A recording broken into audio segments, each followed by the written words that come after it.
Shenandoah's orchestra does the film festival out in Middleburg every year, and there was some talk about the Blues Symphony being premiered, and then the director of the film festival really recommended our orchestra. They're like, these guys are really good, they'd be up for it. Well, we were approached first contacted by the Washington Performing Arts group. That they're the ones who hosted the event, and they've had a long-standing association with Wynton Marsalis.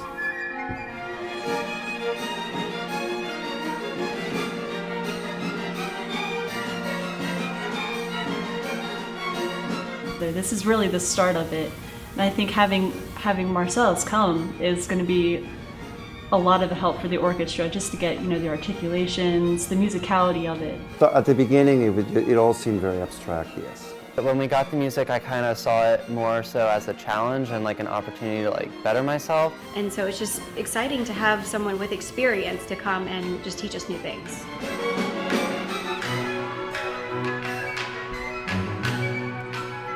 The new piece that we're playing for him is in 7 movements. It's a symphony. Each movement is at least 5 or 6 pages each, so it's quite a substantial work. Well, I think the idea is basically to explore different blues idioms through the instrument of the orchestra. You see that it's a blues symphony. It's taking something classical, an orchestra, and putting jazz into it. It's a compilation of ideas, so each movement will explore different ideas of blues. Like in the first movement there's this marching idea. There's movement 5 is being Manhattan, so everything is very loud and square. And so when you get to this, the strident and busy part, it's like traffic, it's people running up and down in the skyscrapers, and it's mechanistic. It's another take on it. Now we're not dealing with Max Roach as much as we were. Now we're still swinging to it, ting, ting, ting, ting, ting. But everything is very mathematic in this one. Y'all see, it's just 12 bars. It's like Manhattan. I can go on in the subway ride.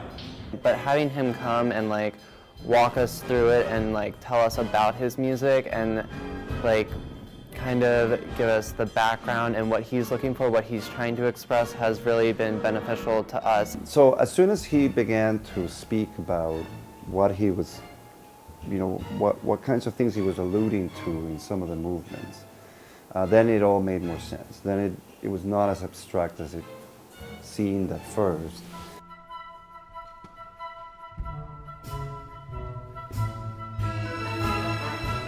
He always talked about grooving, which in essence means, you have to feel the music together. It's another term for saying hear each other, know and understand what the people around you are doing. Both of your first 2 notes, you end with the snare drum. Then he goes da da da da da da, and you answer do do pop, and y'all play together. So it's a call and response. Snare first, bass drum together. Snare first, bass drum and snare together. Snare drum alone, bass drum answer, snare and bass together.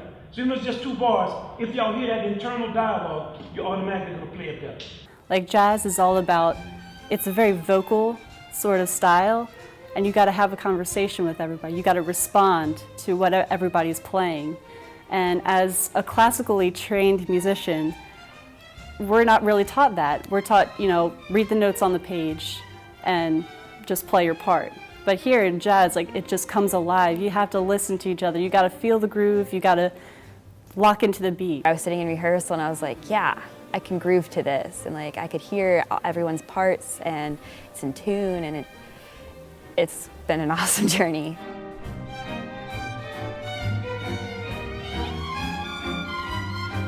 But the work underwent extensive revisions, and through every single rehearsal, he and I would meet afterwards and go through notes, and he would revise things and cut things and add things. And so that part of the experience was an interesting one for us too, because you literally got to experience what it's like to be with or work with a composer who is in the process. Yeah, go ahead, warm up, man.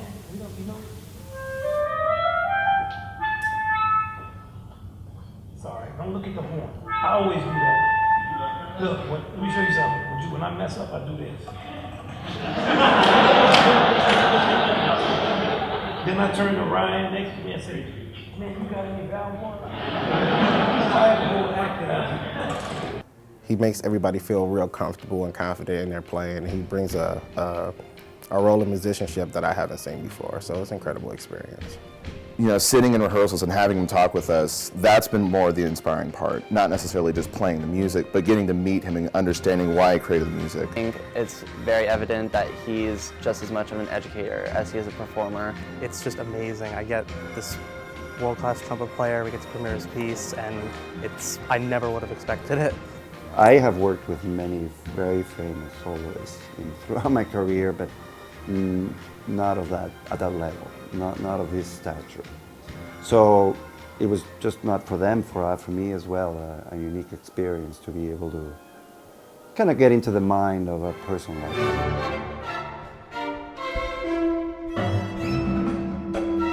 I came here for a few concerts and I've loved it here. So playing on stage is awesome. Playing this piece it's insane. It's such an honor, and it's amazing being here, you know. It's like a once-in-a-lifetime experience. And then playing it here, you're just like, because it's acoustically completely different from our venue back at SU campus. And it's more open and you could hear everything a lot better. You're not cramped on the tiny stage, so it's been pretty cool.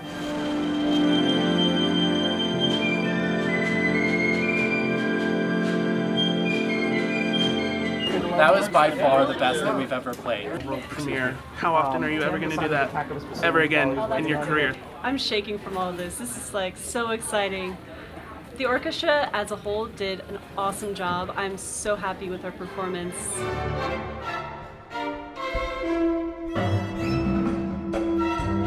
I think it's really interesting that he chose to come to Shenandoah. I mean, there's so many other schools that he could have picked.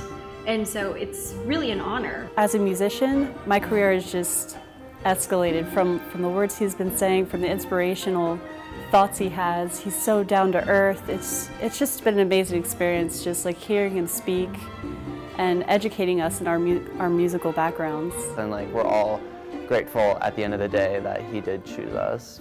I have just such a love and a feeling for the students first, just as a musician. And as a student, the rehearsals are late at night. You've been already through your day, so they're being very patient with me. And you know, I love them. A lot of times I look at them, I want to hug them, because I mean, that's the path that any of us who've played in orchestras and large ensembles know you. Yeah. Especially trumpet players, because we sit for a lot of measures. We're just back there looking around, so I'm very sensitive to it. But it's been an honor for me, as I knew it would be. I think that it speaks volumes for what the school is trying to do in terms of raising its profile and the kind of the faculty that this school, just generally speaking, that the university is able to attract, and the kind of work that we do is being respected and it's being valued. And, so I think it's awesome, really, that the students, that we can provide that experience to the students. They're very unique. Not every school is in a position to do that, so we're very fortunate.